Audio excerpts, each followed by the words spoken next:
Everybody, this is Lou Smith, and he's one of the original Stringmen from New York up here. He's old-timers like this that have been doing this their whole lives. They're becoming a rare species nowadays, and it's an honor to be here. And thank you very much for sharing. Well, a lot of people don't know what a Stringman is. Yep. It's a guy that shows a lot of birds at fairs, county fairs, state fairs, and enjoys them and gets to make a little money doing it. Yeah, helps the feed bill, but you get a lot of people started with chickens. I sell a lot of chickens while I'm there, or people come later and want to buy chickens. Yep. And back when I first started the fair, it was neat.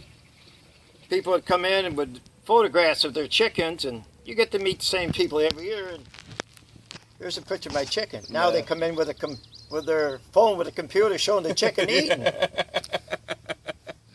It's nice. Yeah, I know the technology nowadays. Yeah, it's just blows minds.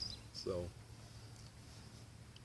wonderful. What's one word of advice you can give to everyone? Well, like I say, is to love your animals, not to worship them. Right. Keep in your mind that they're animals, and they're not to be worshipped. You know, some are getting distinct. We need to take care of that situation, because each animal was put on here for a reason, and I'm still trying to figure out why God created rats and mice, other than feed the cats. Yeah, well, they do serve a purpose. There's, you know, we've figured that one out, but we know they definitely serve a purpose of getting in our chicken feed. Carrying your feed away. Bringing you diseases and all kinds of other stuff. That's the bad thing. That's the bad side of it. Yeah. Really. Plus, I'm scared of them. Yeah. That doesn't help much. I don't care how you look at it. Little varmints. Yeah. So, when you were a young man there, and your father was raising up birds, you know, did he have you out there every day with them? And oh yeah, he had. I started very young learning how to feed chickens, because we had the farm, and then he also worked the steel mill before we had a lot of head of cattle. Yeah. And Dad used to raise pit games and ship them all over the country. He did. Right. He didn't fight them himself, but he shipped them to other people, and what they did, who knows what they did with them. Right. Yeah. And that's another aspect, another thing of life that I get a kick out of. I was around that environment. I knew people that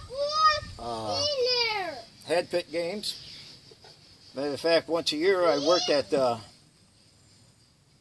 pits, setting the pits up and holding the birds and stuff, and always got a kick how they said they made them rooster fights. Yeah. But it was all natural, and if you don't think it's natural, let two roosters get out by mistake and see what you find in the morning. They do fight. There's no doubt about it. And it's always your good one that you lose. Yeah. And back then, that was a common act of raising poultry. You know, a lot of them. That's where a lot of these old standards that we have now that are in the books, and people just they cringe at the thoughts of like dubbing birds, like the old English games and you know the moderns, the moderns and stuff. And but that's where that all originated from, was from back then, and when they would do that, and then for the cold weather, because you know if a rooster gets a comb and it gets a good bleed on it, and then it freezes, you got frostbite, and that can lead to infection. And back then they didn't have the antibiotics and stuff that we do nowadays. So a lot of people used to, old timers, they used to dub the hens as well as the roosters for frost in the wintertime, so the hen would keep laying. And but that's all been outlawed, but there's still a lot of good pit games that were retained for a show purpose, and they are a very pretty bird. Yeah, yeah. When you raise them up young, you just can't have them together. Yeah, that's key to it. You know, keeping them ones separate. It's like taking two kids from different football teams and telling them they got to sit together on the bus. Did I ever tell you how I got my first bantams? No. No? Well, my dad stopped to this guy he knew, and he had some Old English games there, and boy bantams, and I fell in love with them. And I asked the guy, I says, what do you get for them? He says, well, I can't sell them no cheaper than $1 a pair. That's 50 cents a piece, you know. Yeah. I says, Dad, can I get a pair of them? He says, you got $1? I says, no. He says, well, I guess you don't get no chickens today. He says, when you get $1, we'll come back and see. And I can't remember what the guy's name was. And I told him, I says, I'll be back as soon as I get $1. Well, that next weekend, friends of ours come out from the city. And, you know, on a farm, you always have a bunch of barn cats. Right. Well, we had these pretty little long-haired yellow kittens. And I was showing them to him, and oh, he wanted one so bad, and I told him I can't give him one because they're a very expensive cat. He says, well, I want one. He says, what would it cost me? I says, you're my buddy. I says, you can buy one for $1. So he goes and torments his mother. She says, oh, $1, that's probably cheap for a cat. He says, Ma, they're special cats. They're worth a lot of money. So I sold him the cat. The next day I said, Dad, can we go get them chickens? He says, well, you ain't got no money, have you? I said, I got $1. Got $1 now. He says, where'd you get that? I says, I sold one of the kittens. Dad couldn't believe it. That's a great story. And that started you off and sprung you to what you become that today. That was the beginning of my bantams. Yeah. Probably about the age of 10. Nice. Go pick more. Yeah, that's great.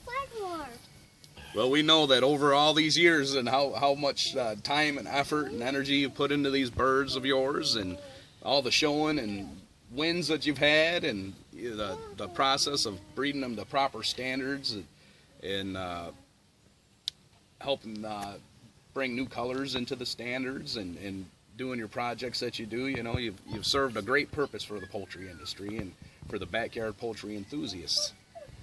Yeah, and it's the younger generation that's coming in there is really rewarding. And there's also a lot of these backyard people, if they went to a chicken show, they'd be so excited, I don't know how they'd handle it. Yeah. To see that many birds in that quality condition and well taken care of, right. You know. And it's amazing the difference in the quality of the birds that you see when you're at a show and you're seeing an actual breeder quality bird compared to what you buy from a hatchery. Yeah. Because the hatcheries don't put all this time and effort and energy into proper selections and creating the best bird that you can possibly get. Yeah. And that's one of the great achievements that you've done in your life is to do that and put a name out for yourself and for your birds, and it's something to be proud of. And another thing is that